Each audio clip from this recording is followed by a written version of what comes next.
Quick introduction about me. My name is Mahesh Muraleedharan. I'm from Chennai. I studied at Anna University and I am Ahmedabad. I have around 8 years of work experience, 5 of which has been in the startup world. The last 3 being notably with Uber. Right? So, how many of you have used Uber before? Okay, for the benefit of others, we are a technology company and we aim to get you transportation at the push of a button. And the way we do it is through an app where we connect a driver to you as the rider. So the origin of Uber is very interesting. It did not happen as 2 people looking to use their skill set or 2 people looking to make a lot of money. You see there our founders, Travis and Garrett.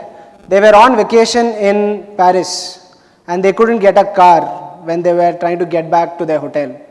And there the idea came as to how awesome it would be if we were to push a button and get a ride. So the seed of Uber as an idea started from the thought of being able to get a ride by the push of a button. So it was something as small as that, but the important thing to note is, as Mr. Vaidishwaran said, they started with the problem. It was a real life problem that they faced, and I think it's something that all of us face in our day-to-day lives, irrespective of the city or place we are in.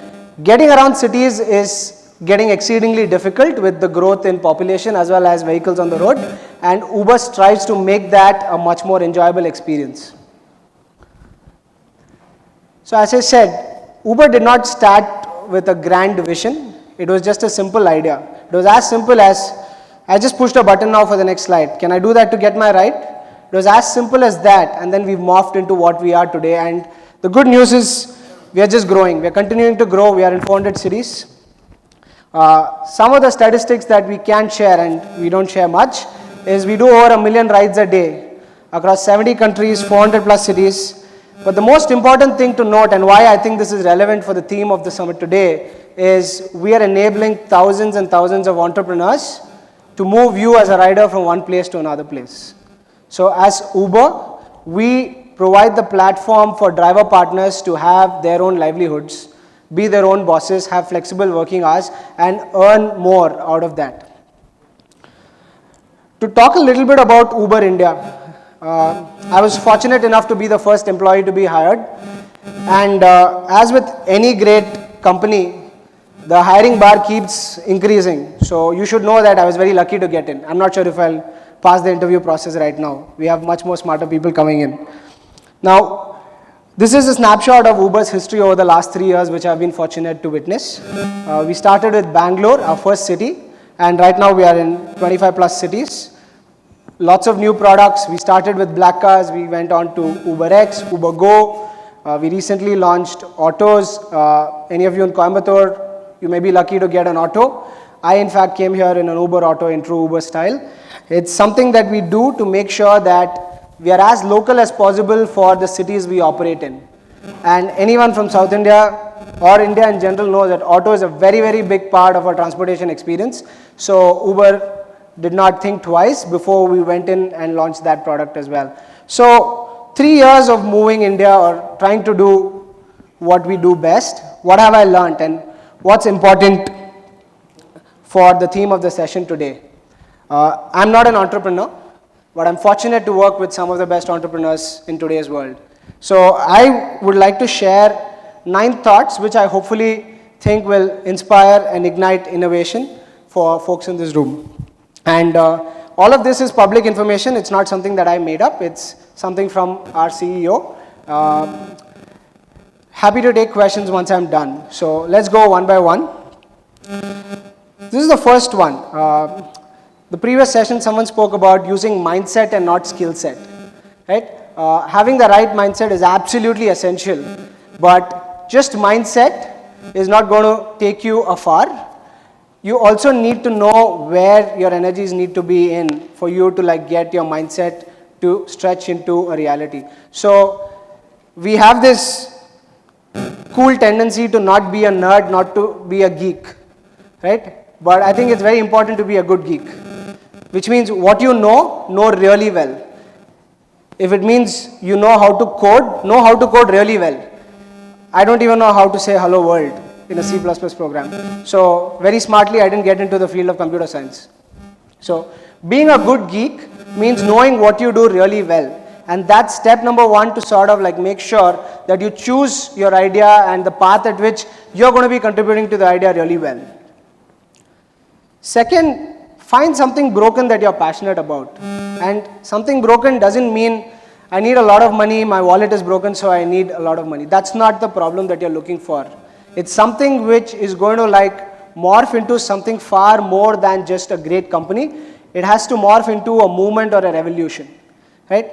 It has to sort of solve a problem which everyone faces on a very regular basis. In the case of Uber, it's getting from point A to point B on a regular basis multiple times a day.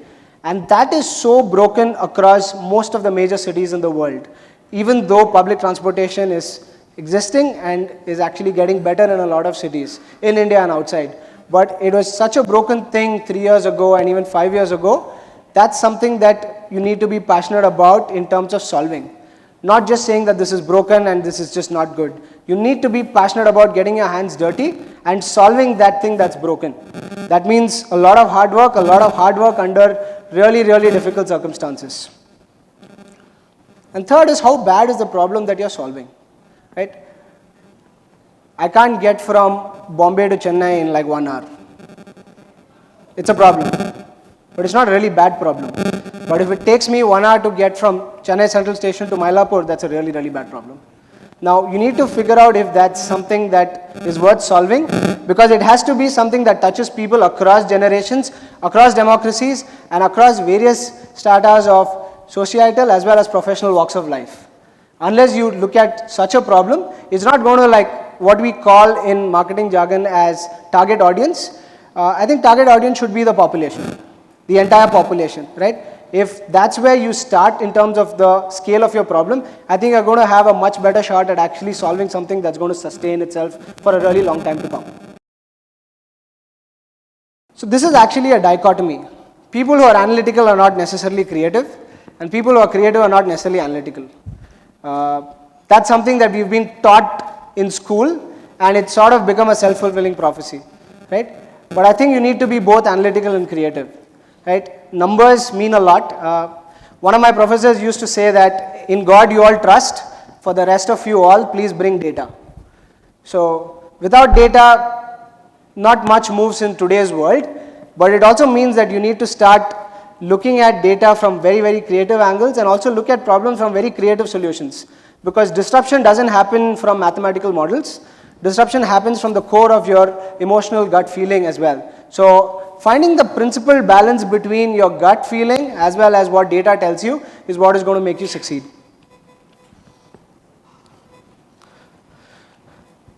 Now, know the difference between perception and reality, right?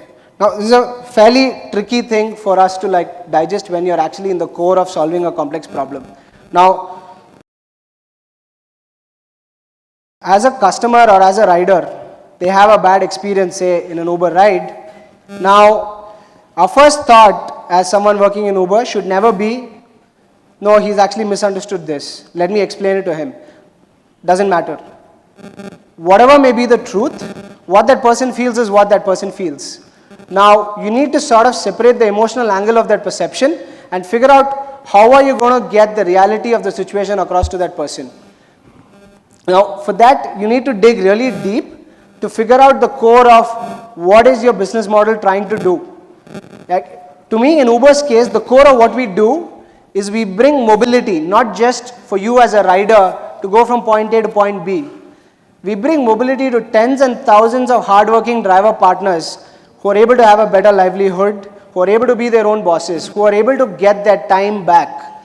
Like, when I was a consultant, we used to have cars booked for us the entire day, and we used to go in and out of meetings, but the driver was always expected to be there 12 hours, 14 hours, 15 hours. If he had an emergency at home, he just couldn't go, right? Why? Because he was obligated to be with me for 8 hours, 80 kilometers or whatever it is. Now that is at the core of what we mean in terms of perception and reality. We need to sort of respect the fact that the person providing a service is also a human.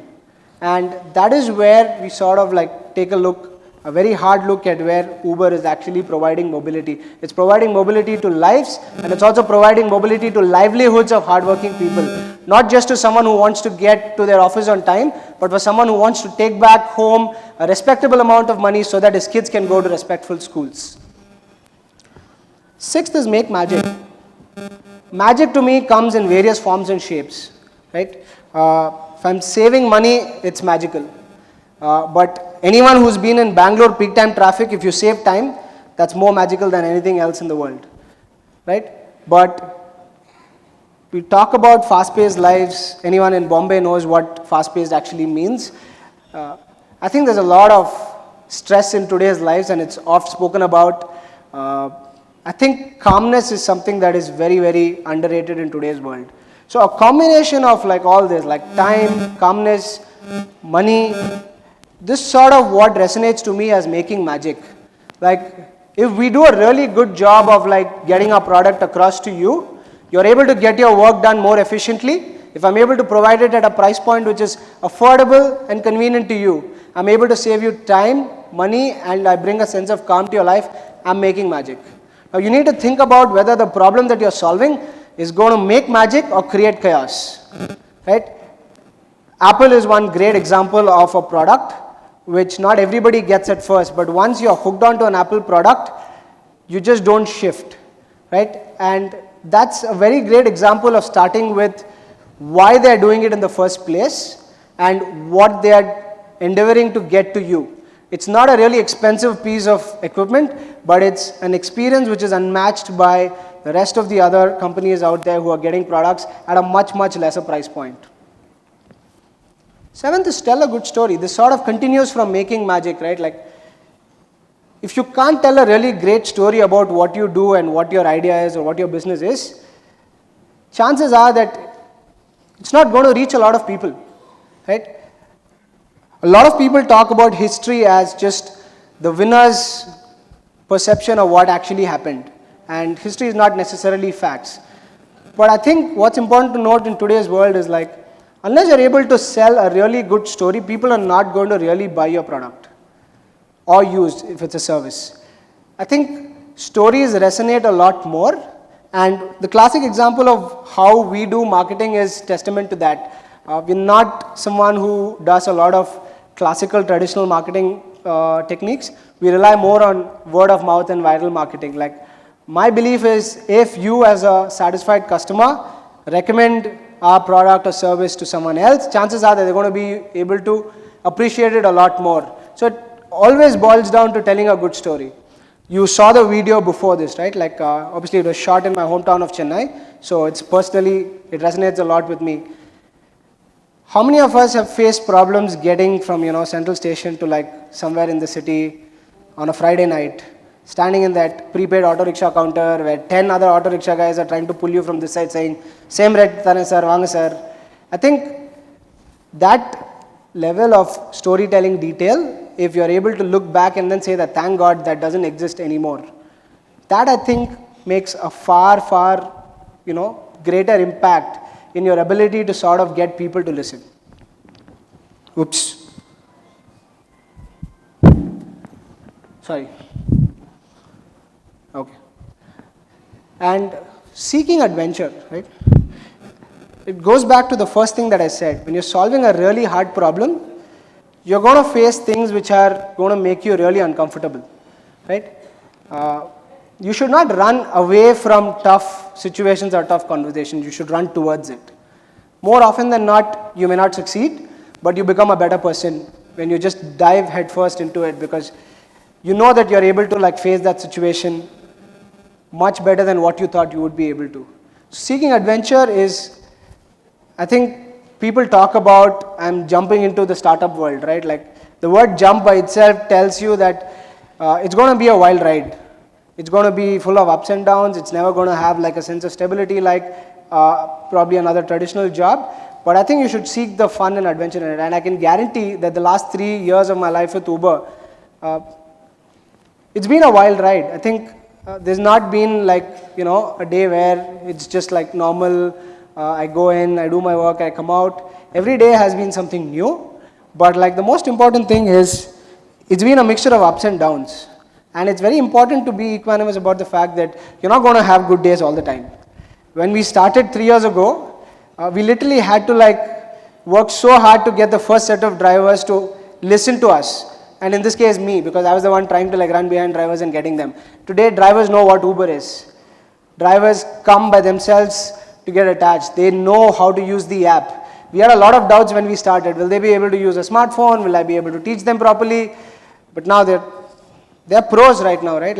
I think not running away from that really daunting task of getting our first few partners on board, I think that to me is a very, very good example of telling myself that seeking adventure is not all bad. It took quite a while for us to get established. It wasn't really easy, but I think it was worth it. Last is a culmination of all these 8 points. Having a champion's mindset is not necessarily going in to win all the time, right? It's going in to give it your 120% every time you go out there. You should be able to look back and then say that I could have done nothing different on that particular day. With the benefit of hindsight, you learn a lot more, you become better, wiser. But having a champion's mindset to me is day in, day out, whatever be the situation, you go in and actually give it your all, whatever you're capable of at that point of time. If you're able to do that day in and day out and make sure that you're giving it your 120%, more often than not, you're going to be a lot more successful than if you go in and then say that, I don't know, it's going to be tough, we may not get funding, this is happening, that is happening, I don't know. I think that mindset, you can have it internally within yourself, against yourself on the mirror wall, but when you actually get into work with your employees, with your friends, with your customers, with your vendors, you need to have what we call the champion mindset. That is, leave everything on the table and then figure out what happens after that, because effort is the only thing that's there on your hands. And that is where I think the mindset plays a lot more importance. Your mind can have negative thoughts, but your mindset should always be positive. And above all, in the context of Uber, all rides have to be enjoyable, but whatever be your idea, whatever be your business model, whatever be your service, you have to enjoy it. If not, it's not going to be fun for you. And if it's not fun for you, I can guarantee you that no one else is going to appreciate what you do. So this is more or less what I had. One of my professors said, the power should be in the point and not in your PowerPoint. So I don't believe in having a lot of slides. Thanks a lot. Happy to take any questions later on.